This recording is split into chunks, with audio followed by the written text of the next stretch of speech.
Guys, ಇವತ್ತಿನ ಈ ಒಂದು ವಿಡಿಯೋದಲ್ಲಿ ಯಾವ ರೀತಿ ಫ್ಲಿಪ್ಕಾರ್ಟ್ ಕಸ್ಟಮರ್ ಕೇರ್ಗೆ ಕಾಲ್ ಮಾಡೋದು ಅಂತ ತಿಳಿಸ್ಕೊಡ್ತಾ ಇದ್ದೀನಿ. ಯಾಕಂದ್ರೆ ತುಂಬಾ ಜನರು ಫ್ಲಿಪ್ಕಾರ್ಟ್ ಅಲ್ಲಿ ಆರ್ಡರ್ ಮಾಡಿರುವಾಗ ಅವ್ರದ್ದು ಏನಾದರೂ ಪ್ರಾಬ್ಲಮ್ ಆಗಿರುತ್ತೆ, ಅಂದರೆ ಪ್ರಾಡಕ್ಟು ಏನಾದರೂ ಡ್ಯಾಮೇಜ್ ಆಗಿ ಬಂದಿರುತ್ತೆ, ಇಲ್ಲಾಂದರೆ ಆನ್ಲೈನಲ್ಲಿ ಪೇಮೆಂಟ್ ಮಾಡಿದಾಗ ರಿಫಂಡ್ ಹಾಕಿದಾಗ ಅಮೌಂಟು ನಮಗೆ ರಿಫಂಡ್ ಬಂದಿರಲ್ಲ. ಯಾಕಂದ್ರೆ ಹಲವಾರು ಪ್ರಾಬ್ಲಮ್ಗಳಿರುತ್ತೆ. ಆ ಒಂದು ಪ್ರಾಬ್ಲಮ್ಗಳನ್ನು ಯಾವ ರೀತಿ ಸಾಲ್ವ್ ಮಾಡ್ಕೊಳ್ಳೋದಂತ ಹೇಳಿ ಕಸ್ಟಮರ್ ಕೇರ್ಗೆ ಕಾಲ್ ಮಾಡಬೇಕಾಗುತ್ತೆ. ಸೊ ಯಾವ ರೀತಿ ಕಾಲ್ ಮಾಡೋದು ಮತ್ತು ನಂಬರ್ ಎಲ್ಲಿ ಸಿಗುತ್ತೆ, ಯಾವ ರೀತಿ ನಂಬರ್ನ ಫೈಂಡ್ ಔಟ್ ಮಾಡಬೇಕು, ನಂಬರ್ನ ಫೈಂಡ್ ಔಟ್ ಮಾಡಿ ಕಾಲ್ ಮಾಡಿ ಆದಮೇಲೆ ಆ ಒಂದು ಕಸ್ಟಮರ್ ಕೇರ್ಗೆ ಕನೆಕ್ಟ್ ಆಗಬೇಕಂದ್ರೆ ಏನೆಲ್ಲ ಮಾಡಬೇಕು, ಪ್ರತಿಯೊಂದನ್ನು ಇವತ್ತು ಪ್ರಾಕ್ಟಿಕಲ್ ಆಗಿ ನಾನು ನಿಮಗೆ ತಿಳಿಸ್ಕೊಟ್ಟಿದ್ದೀನಿ. ನೀವೇನಾದರೂ ಇದೇ ಫಸ್ಟ್ ಟೈಮ್ ನಮ್ಮೊಂದು ಯೂಟ್ಯೂಬ್ ಚಾನಲ್ಗೆ ಬಂದಿದ್ದರೆ ಪ್ಲೀಸ್ ಸಬ್ಸ್ಕ್ರೈಬ್ ಮಾಡ್ಕೊಂಡು ಸಪೋರ್ಟ್ ಮಾಡಿ, ಓಕೆನಾ. ಇವಾಗ ತುಂಬ ಲೇಟ್ ಮಾಡೋದು ಬೇಡ, ಯಾವ ರೀತಿ ಕಾಲ್ ಮಾಡೋದು ಅಂತ ತಿಳಿಸ್ಕೊಟ್ಟಿದ್ದೀನಿ. ಬನ್ನಿ ಗೈಸ್, ಇವಾಗ ತುಂಬ ಲೇಟ್ ಮಾಡೋದು ಬೇಡ, ಸ್ಕ್ರೀನ್ ಮೇಲೆ ಹೋಗೋಣ. ಇವಾಗ ನಿಮ್ಮೊಂದು ಫೋನಲ್ಲಿ ಫ್ಲಿಪ್ಕಾರ್ಟ್ ಅಪ್ಲಿಕೇಶನ್ ಓಪನ್ ಮಾಡ್ಕೊಳ್ಳಿ. ಸೊ ನಾವು ನೋಡ್ಬೋದು, ನನ್ನ ಒಂದು ಫೋನಲ್ಲಿ ಫ್ಲಿಪ್ಕಾರ್ಟ್ ಅಪ್ಲಿಕೇಶನ್ ಓಪನ್ ಮಾಡಿದ್ದೀನಿ. ಸೊ ಕೆಳಗಡೆ ಇಲ್ಲಿ ಅಕೌಂಟ್ ಅಂತ ಇದೆಯಲ್ಲ, ಸೊ ಸಿಂಪಲ್ ಆಗಿ ಅದರ ಮೇಲೆ ಕ್ಲಿಕ್ ಮಾಡಿ. ಇಲ್ಲಿ ಆರ್ಡರ್ಸ್ ಅಂತ ಇದೆಯಲ್ಲ, ಸೊ ಅದರ ಮೇಲೆ ಕ್ಲಿಕ್ ಮಾಡಿ ಆದ್ಮೇಲೆ ನೀವು ಏನೆಲ್ಲ ಆರ್ಡರ್ ಮಾಡಿರ್ತಾರಲ್ಲ, ಸೊ ಅದೆಲ್ಲ ಇಲ್ಲಿ ಶೋ ಆಗುತ್ತೆ, ಓಕೆನಾ. ಸೊ ನೋಡ್ಬೋದು, ನಾನು ಆರ್ಡರ್ ಮಾಡಿರೋದೆಲ್ಲ ಇಲ್ಲಿ ಶೋ ಆಗ್ತಾ ಇದೆ. ಯಾವುದಾದ್ರೂ ಒಂದು ಪ್ರಾಡಕ್ಟ್ ಮೇಲೆ ಕ್ಲಿಕ್ ಮಾಡಬೇಕಾಗತ್ತೆ. ಸೊ ನೀವು ಯಾವ ಒಂದು ಪ್ರಾಡಕ್ಟ್ಗೆ ಇಶ್ಯೂನ ಸಾಲ್ವ್ ಮಾಡ್ಕೋದಕ್ಕೆ ಕಸ್ಟಮರ್ ಕೇರ್ಗೆ ಕಾಲ್ ಮಾಡಬೇಕಂತ ಅನ್ಕೊಂಡಿರ್ತಾರಲ್ಲ, ಸೊ ಆ ಒಂದು ಪ್ರಾಡಕ್ಟ್ನ ಸೆಲೆಕ್ಟ್ ಮಾಡ್ಕೊಳ್ಳಿ. ಸೊ ನಾನಿವಾಗ ಒಂದು ಪ್ರಾಡಕ್ಟ್ನ ಸೆಲೆಕ್ಟ್ ಮಾಡಿದ್ದೀನಿ. ಸೆಲೆಕ್ಟ್ ಮಾಡಿ ಆದಮೇಲೆ ಸೊ ಇಲ್ಲಿ ಹೆಲ್ಪ್ ಅಂತ ಇದೆಯಲ್ಲ, ಸೊ ಸಿಂಪಲ್ ಆಗಿ ಅಲ್ಲಿ ಹೆಲ್ಪ್ ಮೇಲೆ ಕ್ಲಿಕ್ ಮಾಡಬೇಕಾಗತ್ತೆ. ಹೆಲ್ಪ್ ಮೇಲೆ ಕ್ಲಿಕ್ ಮಾಡಿದರೆ ಈ ರೀತಿಯಾದಂಥ ಒಂದು ಇಂಟರ್ಫೇಸ್ ಬರುತ್ತೆ. ಸೊ ಕೆಳಗಡೆ ಚಾಟ್ ವಿತ್ US ಅಂತ ಇದೆಯಲ್ಲ, ಸೊ ಅದರ ಮೇಲೆ ಕ್ಲಿಕ್ ಮಾಡಿ, ಓಕೆನಾ.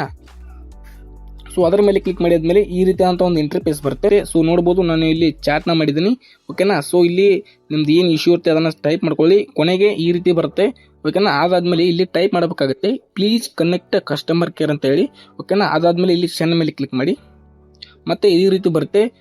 ಸೊ ಗೈಸ್, ಮತ್ತೆ ನೀವು ಪ್ಲೀಸ್ ಕನೆಕ್ಟ್ ಕಸ್ಟಮರ್ ಕೇರ್ ಅಂತ ಮತ್ತೆ ಸೆಂಡ್ ಮಾಡಬೇಕಾಗತ್ತೆ. ಸೊ ಮತ್ತೆ ಇದೇ ರೀತಿ ಬರುತ್ತೆ. ಸೊ ನೀವು ಮತ್ತೆ ಅದನ್ನು ಸೆಂಡ್ ಮಾಡಬೇಕಾಗತ್ತೆ, ಪ್ಲೀಸ್ ಕನೆಕ್ಟ್ ಕಸ್ಟಮರ್ ಕೇರ್ ಅಂತ ಹೇಳಿ. ಸೊ ಅದಾದಮೇಲೆ ಇಲ್ಲಿ ಮತ್ತೆ ಯಾವುದಾದ್ರೂ ಒಂದು ಆಪ್ಷನ್ನ ಸೆಲೆಕ್ಟ್ ಮಾಡ್ಕೊಳ್ಳಿ. ಮತ್ತೆ ಇಲ್ಲಿ ಕೆಳಗಡೆ ಇದೆ ನೋಡಿ, ಐ ಚೆಕ್ ಆಲ್ರೆಡಿ ಅಂತ ಹೇಳಿ, ಸೊ ಅದರ ಮೇಲೆ ಕ್ಲಿಕ್ ಮಾಡಿ. ಮತ್ತೆ ಇಲ್ಲಿ ಪ್ಲೀಸ್ ಕನೆಕ್ಟ್ ಕಸ್ಟಮರ್ ಕೇರ್ ಅಂತ ಇದೆಯಲ್ಲ, ಸೊ ಅದರ ಮೇಲೆ ಕ್ಲಿಕ್ ಮಾಡಬೇಕಾಗತ್ತೆ. ಸೊ ಅದಾದಮೇಲೆ ಈ ರೀತಿ ಬರುತ್ತೆ. ಸೊ ನೋಡ್ಬೋದು ಇಲ್ಲಿ, ಸೊ ನಮಗೆ ಎರಡು ಆಪ್ಷನ್ ಬಂದಿದೆ, ರಿಕ್ವೆಸ್ಟ್ ಕಾಲ್, ಅದಾದಮೇಲೆ ಎಂಡ್ ಚಾಟ್ ಅಂತ ಬಂದಿದೆ. ಸೊ ನಾವಿವಾಗ ಕಸ್ಟಮರ್ ಕೇರ್ ಜೊತೆ ಮಾತಾಡಬೇಕು.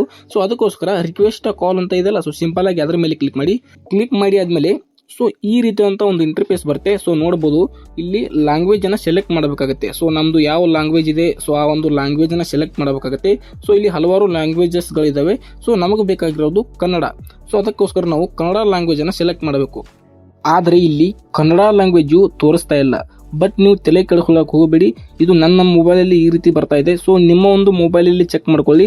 ಸೊ ಅಲ್ಲಿ ಕನ್ನಡ ಲ್ಯಾಂಗ್ವೇಜ್ ತೋರಿಸುತ್ತೆ. ಬಟ್ ನಿಮ್ಮ ಒಂದು ಮೊಬೈಲಲ್ಲಿ ಏನಾದರೂ ಕನ್ನಡ ಲ್ಯಾಂಗ್ವೇಜ್ ತೋರಿಸಲಿಲ್ಲ ಅಂದರೆ ನೀವು ಅಲ್ಲಿ ಮೇಲ್ಗಡೆ ಇಂಗ್ಲೀಷ್ ಅಥವಾ ಹಿಂದಿ ಯಾವುದಾದ್ರೂ ಒಂದು ಲ್ಯಾಂಗ್ವೇಜನ್ನು ಸೆಲೆಕ್ಟ್ ಮಾಡ್ಕೊಂಡು ಮಾತಾಡಬೇಕಾಗತ್ತೆ, ಓಕೆನಾ. ಸೊ ಕೆಲವೊಂದಿಷ್ಟು ಫೋನಲ್ಲಿ ಇದು ಕನ್ನಡ ಲ್ಯಾಂಗ್ವೇಜ್ದು ತೋರಿಸ್ತಾ ಇಲ್ಲ, ಅದಕ್ಕೋಸ್ಕರ. ಸೊ ಇಲ್ಲಿ ನಿಮ್ಮ ಒಂದು ನಂಬರ್ ಮೇಲೆ ಕ್ಲಿಕ್ ಮಾಡಿ ಆದಮೇಲೆ okay, you will receive a call on your register phone number.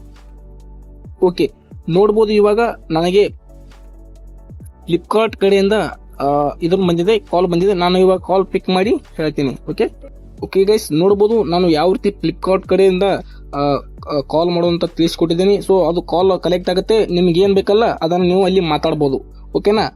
ಕನ್ನಡದಲ್ಲಿ ಸಿಗ್ತಾ ಇಲ್ಲ, ಅಕಸ್ಮಾತ್ ನೀವು ಅಲ್ಲಿ ಇಂಗ್ಲೀಷಲ್ಲಿ ಮಾತಾಡಿ ನಿಮಗೆ ಅರ್ಥ ಆಗಲಿಲ್ಲ ಅಂದರೆ please connect Kannada customer care ಅಂತ ನೀವೇನಾದರೂ ಹೇಳಿದ್ರೆ, ಸೊ ಅವರು ಕನ್ನಡ ಕಸ್ಟಮರ್ ಕೇರ್ಗೆ ಕನೆಕ್ಟ್ ಮಾಡುವ ಸಾಧ್ಯತೆ ಜಾಸ್ತಿ ಇರುತ್ತೆ, ಓಕೆನಾ.